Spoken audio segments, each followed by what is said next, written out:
خو چې کله دغه یې میاشتې د رمضان کریم روزه فرض شوي په قرآن باندې، په قرآن کریم کې په آیات باندې الله تعالی وحی راولېږله، جبرئیل علیه السلام یې راولېږه، نو دا رمضان کریم هم په اول کې داسې نه و، په دې کې قانون لږ غوندې مختلف و. بیا صحابه کرامو مبارکانو نه لږې خطایې پکې وشوې، او دا یاد لره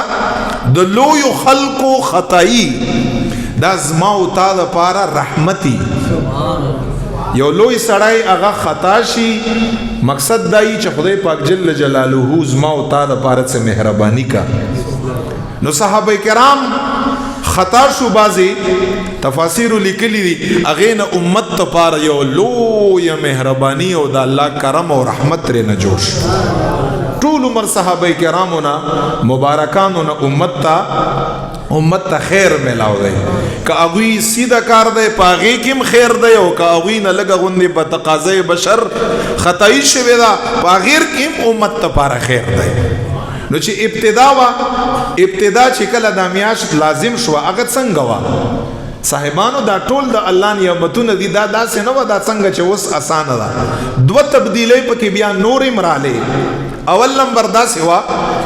چې کله به انسان سحر روژه ونیوه د طلوع د فجر صادق نه تر غروب پورې به روژه وه، خو ترتیب پکې دا و چې کله به انسان غروب نه پس افطار وکړ او روژه به یې ماته کړه. اوس دوه خبرې وي، دا څنګه چې نن سبا دي، دوه خبرې دا وي چې آیا دغه انسان دپاره بیا د افطار نه پس ټوله شپه خوراک سکاک جایز و که نه و؟ یو دا خبره ده. او د افطار نه پس انسان دپاره خپل کور والا سره همبستري مجامعت هغه جایز وو او که نه و؟ خبره دا وه په ابتدا کې چې کله رمضان کریم روژې فرض شوي نو ترتیب دا و چې کله به افطار وشو، افطار به دې وکړم دغسې په غروب باندې، خو چې تر څو پورې به ویښ وي او سترګه به د ور نه رله او اوده به نه شوي،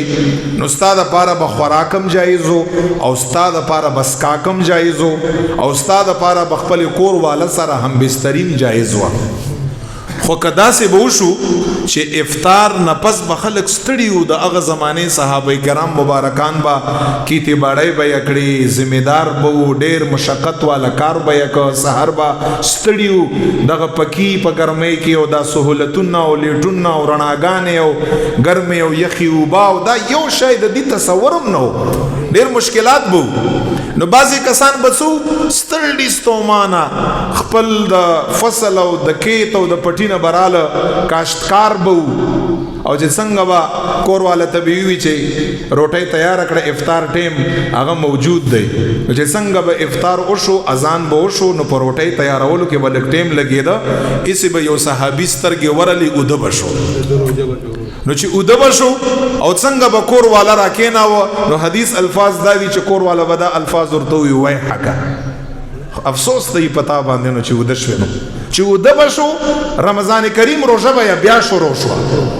تر سبا دې ټیم پورې به دغه انسان باندې خوراک سکاک همبستري دا به بیا بنده شو. دا سخته وه، ګرانه وه. دوه واقعات پکې وشو صحابهونه، خدای پاک جل جلاله ما او تا دپاره رحمت او وسانی وکړه. دا کومه خبره چېرته کومه، دا امام بخاري په خپل کتاب بخاري کې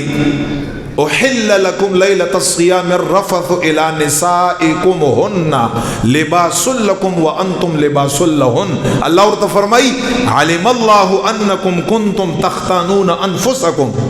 دا تاسو چې پټ څه شی وکړه الله فرمای ما ته دا معلوم دی، ما نه خو نه پټږي کنه چې تاسو څه شی وکړه. الله ته خو ښکاري یو صحابي و، دا نوم زده کړئ، قیس ابن سرما ابن مالک الانصاری، دا انصاری صحابی و، بوډا صحابی و، عمر نه ډیرو. قیس ابن سرما ابن مالک دا د انصارو نو، د مدینه منورې نو، دا کاشتکاری و، کاشتکارو، د کیتې باړي فصل کیت دغه پیشه و. د مبارک چې د په پټی کې رمضان کریم او په پټی کې غریب کار وکاو پټی کار دا تاسو ذمہ دار نه پښتنه وکړي دا ډېر سخت دي دا ذمہداران ماشاءالله الحمدلله دا سي چې دا ډېر صحتمن ني او ډېر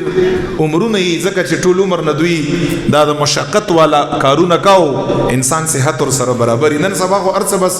بٹن ته جوړ دي مونږ تاسو چې هر شیخ کو بس بٹن دباوو هغه کار کیږي ځکه عمرونه کم دي صحتم هغه خپل مشقت او مهنت مونږ تاسو چې تقریبا هغه پر خو دی نو دغه صحابي چې د قیس ابن سرمه ابن مالک ستړی ستومان راغی او دغه څه خبرې خو بنوي چې دا اوس مونږ استاد سره لپاره مازیګر نه تیاری زنانو خدای پاک ډېر اجر ویل ورکا شروع یو دا فلان سیز دی او دا سیز دی او بیا مو تور ته پکې یو کالیا میسیجم رو وکړو چې دا شیم را تیار کړه او دا شیم را تیار کړه نو دی وجه نه لګ دغه زنانو خیال ساتي لګ او تعریف کړی او اپریشیټ کوي او ته لګ سبحان الله جزاک الله وای چې خدای پاک خوشاله کړي چې دا که اوس یارته وی چې ترتیب ځان په خپل باندې برابر وا بیا موت ځان لا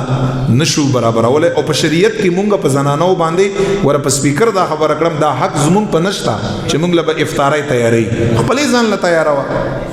خدا دا وی مونږ سره سره دا احسان دی ډیر خصلو کور سره کړی زنانو سره حضور علیہ السلام مونږ تاسو یې راولیو زنانو سره د سخت لهجه بلا وجه او غیله تکلیف ورکول حضور مبارک فرمای د زنانو په حقوقو کې ربنا وېریږي سختی ور سره بلا وجه مکوي لکه شکریا ادا کوي هغه چې صحابي راغی کور والا خدا سے نو چې ارڅ تیارو ورته چې د افطار ټیم نه اذان وشو روټي تیار بس ورته چې لږ غوند انتظار وکړه روټي تیارو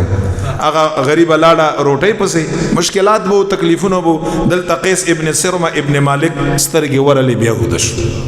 ستړی ستومان انسان چراشي او ډډه واچي خامخه پاګې باندې خوب راځي هغه چې کله کور والا 15 منټه بعد روټي راوړا او د یو دوه کاته ورته چې وای حق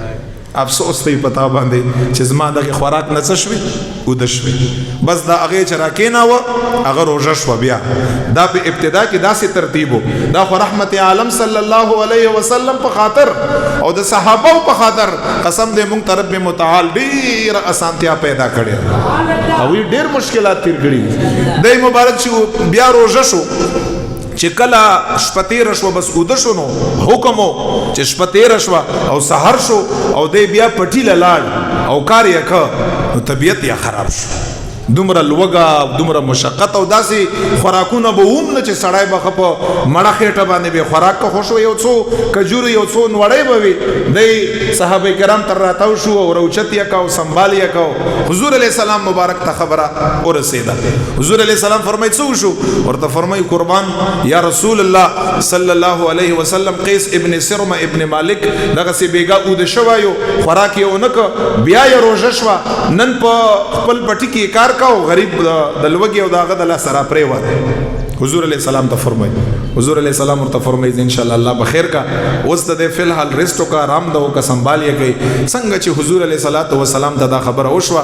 جبرئیل علیہ الصلوۃ والسلام راغی دویمه سپاره کې الله فرمایل وکلوا واشربوا حتى يتبين لكم من الخيط الاسود من الخيط الابيض من الخيط الاسود الى الفجر ثم اتموا الصيام الى الليل جبرئیل علیہ السلام راغی حضور مبارک ته فرمایي حضور مبارک رب سلام وای رب فرمایي چې صحابه ته وایا چې نن نفس کشپی او دم شوي او راکې ناسي بیان درته خوراک اجازه د خپل خوراک کوي حالت یو کاته چې حالت سخت ما او تا کدا سي وای وسدا یو طبیعتم خرابی رمضان کریم ته څومره خستا عبادت ته دا نفس ته داسې زور میلاوږي چې خط گئی شي خو گئی شي خون پوم دی کې تکلیف ورته ملاو شي دا یو لس میاشتې ما او تا چرته په هدایت باندې نیو پریخیو یو ځای او بل ځای راته باندې جوړي دغه نفس دغه یو میاشت او خیا برابر کړی چې ډېر ډېر خوراکو نه کړی په سحرې کې یا په افطارې کې په اعتدال باندې پریږده چې لږ لږ ذلیل شي او دغه نفس ته لږ تکلیف ملاو شي دا موږ سره موکړه هغه خوراک آزاد شو خبره دویمه تبدیلی هغه د هم بسترای و د مجامعت و د کور والا سره دا حرام و دا به چې کله افطار وشو څو پورې به انسان ویخو هم بستری به یې کولای شو خو که اوده به شو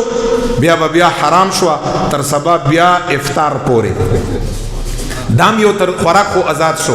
او خوراک څنګه آزاد شو شپیم خوراک کوا افطار نه پس او بیا حضور مبارک سحریم رویستا سحریم حضور علیہ السلام سحریم رویستا پېشمنای او پاغي کې مزما استاد لپاره خوراکي او دعایم سحرای ته دعام وکړه نبی علیہ السلام فرمای تسحروا فان فی السحور برکه نبی علیہ السلام فرمای پېشمنای کوي پېشمنی په خوراک کې ډیر خیر او برکتی استاد صحت لپاره دا خې داسې بستر او د کټ نظم روزه داسې مکوي را پاتې ورته یو نوړی کڅ شي می لګوندې خوریا حضور مبارک دغه طعام ته د برکت دعا کړی را پښمنایم روي ستاغه خوراک او شپې کو د کېږي او کرا پاتې ته خوراک کولش